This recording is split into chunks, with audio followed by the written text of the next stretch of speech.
If I were the European Chief Executive of an American bank, I would look at the Florence speech and I would look at the response to the Florence speech at the Council, even the body language, and say to myself, there's going to be some sort of transition arrangement.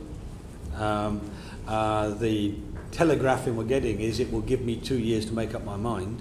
Should I go in for nugatory expenditure, will I be able to turn around to my shareholders and say, that was a very good idea to buy that office in Frankfurt in November 2017?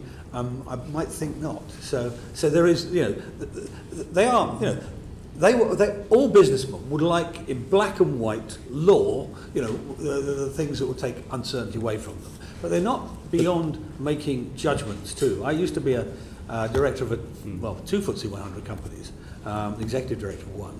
I would have taken on board what would happen. The problem is that the London directors are saying to their bosses in New York, read the body language, it will be fine. Yeah. Their bosses in New York have to take risk-averse decisions and build in contingency. They have. And they're not into reading the body language. Yeah. Well, they have. Sorry, that was a metaphor. I mean, read the language.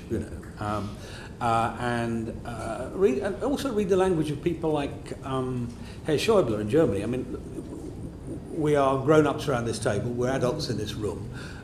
We know that Germany has a bigger influence than most, who broadly welcomed, strongly welcomed, the idea of an implementation period when the Chancellor was talking about it a little while ago. You make calculations. Now, what it might mean is that they reduce the size of the office they open. It might be all sorts of possibilities. Their difficulty is the statutory lag on getting approved in a new regulatory framework and so on. That will also, of course, may shorten as the European authorities put in place regulatory structures that aren't there now. So there are a variety of reasons. If I were being asked this in front of a bunch of American bankers, I'd give them advice to save their money for the moment, at least until January.